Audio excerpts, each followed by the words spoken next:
네, 안녕하세요. 국가직 면접 준비 두 번째 기출 질문과 예상 답변입니다. 이번 영상은 아주 짧아요. 아래 질문은 온라인에 복귀되어 있는 질문 중 하나를 가져온 것입니다.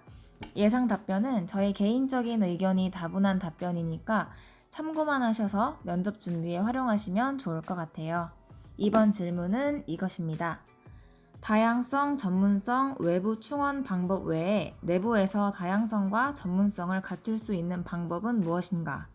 이에 대한 저의 예상 답변은 공직사회 내부에서 구성원의 다양성과 전문성을 향상시키려면 근무 환경을 전반적으로 바꾸려는 노력이 필요합니다. 여기서 근무 환경이란 급여, 인사, 복지 등 전반적인 부분을 말합니다. 공직사회 근무 환경은 경직되고 보수적인 경우가 많은데 이를 적극적이고 유동적인 환경으로 바꿀 필요가 있습니다. 구성원 각자가 다양성과 전문성을 높이는 노력을 하려면 각자가 동기가 될 수 있는 요인이 필요합니다. 누군가는 급여의 개선이, 누군가는 원하는 근무지로 가는 것이 요인이 될 수도 있습니다. 현재의 성과급 제도는 업무에 대한 객관적인 평가가 어렵다는 지적이 있으므로 개인의 역량에 대한 지표를 추가하는 것도 좋을 것입니다. 근무지의 경우 지금은 인사혁신처를 비롯한 인사부처가 중심적으로 발령을 내고 있는데 이러한 근무지 선정에 개인의 선호와 능력에 따른 평가가 더해진다면 좋은 동기가 될 수 있을 것 같습니다. 무엇보다 중요한 것은 조직 내 분위기라고 할 수 있습니다. 공직사회는 보수적인 업무 처리라는 평가를 받고 있는데 새로운 방식의 도입을 주저하고 변화에 소극적이라는 평가를 받고 있습니다. 이런 분위기를 개선하지 못하면 능력 있는 구성원이 새로운 사업이나 업무 방식을 도입하고자 주장해도 반영되지 못할 것이며 각 구성원들도 적극적으로 업무 역량을 개발할 필요성을 느끼지 못할 것입니다. 저라면 이렇게 답변할 것 같습니다. 위 질문은 일반 행정직렬 기출 질문이에요. 공직사회의 전문성과 다양성을 키우기 위해서 외부 인사를 영입하거나 외부 기관에 업무를 위탁하는 방식이 아니라 조직 내부의 역량을 키울 수 있는 방법을 묻고 있습니다. 사실 이 질문에도 구성원들의 교육기회 확대와 질의 향상 등을 언급할 수도 있어요. 이런 유형의 질문은 새로운 방법을 제안해 보라는 것이니까 제안과 예시를 적절하게 언급하는 것이 좋습니다. 저의 답변은 근무 환경의 변화를 제안했고 이에 대한 예시로 성과급 제도에 개인의 능력에 대한 평가 지표를 추가하고 근무지 발령에 개인의 선호를 반영하여 구성원들의 전문성과 다양성 향상에 대한 동기를 주자는 것이었습니다.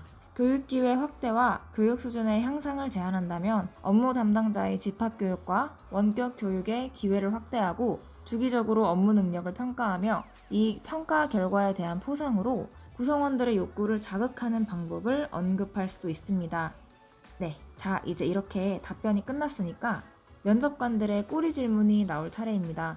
저의 답변에 예상되는 꼬리 질문과 그에 대한 답변도 달아볼게요.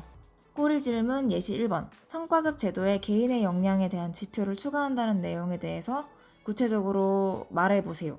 저의 답변은 개인의 역량에 대한 지표는 구체적으로 측정할 수 있는 것이어야 합니다. 가장 보편적인 것으로는 직무와 관련된 자격증 혹은 외국어 능력이 있습니다. 또한 교육 수료, 직무 능력 시험, 평가 결과 등을 반영할 수 있습니다. 물론 이렇게 개인이 역량을 향상시켜도 실무에 적용하기가 어려울 수는 있습니다. 하지만 준비되지 않은 사람은 그 어려움이 더 클 것입니다. 이렇게 답변할 것 같아요. 그리고 꼬리 질문 예시 두 번째. 공직사회가 보수적인 업무 처리를 한다고 했는데 그렇게 생각한 이유가 있습니까? 이렇게 물어보시면 저는 이렇게 답을 할 것 같습니다. 보편적인 이미지의 영향도 크지만 공무라는 업무 특성도 보수적인 업무 처리에 영향을 미친다고 생각합니다. 공무원의 업무는 후발적 조치를 취하는 것이 많습니다. 대표적으로 각종 민원 처리인데 민원이 발생하면 해결 방법을 찾아서 문제를 해결해야 합니다. 공무의 범위가 넓기도 하지만 문제가 부각되기 전까지는 확인하기 어려운 부분이 많기도 합니다. 매년 반복되는 업무가 많아서 큰 변화를 추구하기 어려운 경우도 있습니다. 결국 같은 문제에 대한 해결 방법으로 굳이 새로운 방법을 찾지 않는 셈입니다. 공무원의 전문성과 다양성에 대한 문제는 매년 나오는 논란이기도 합니다. 순환근무제, 불명확한 업무 지침 등 다양한 원인이 있을 수 있지만 가장 중요한 것은 공무원 개개인의 노력을 이끌어내는 것이라 생각합니다. 네, 저는 이렇게 답변할 것 같습니다. 네, 이렇게 꼬리 질문까지 답변이 완성이 되었어요. 이 답변들은 저의 개인적인 생각이 많이 포함된 내용이니까 참고 정도만 하셔서 국가직 면접 준비에 잘 활용하시면 좋겠습니다. 진짜 이제 얼마 안 남은 국가직 공무원 면접을 준비하시는 모든 분들께 좋은 결과 있길 바랍니다. 감사합니다.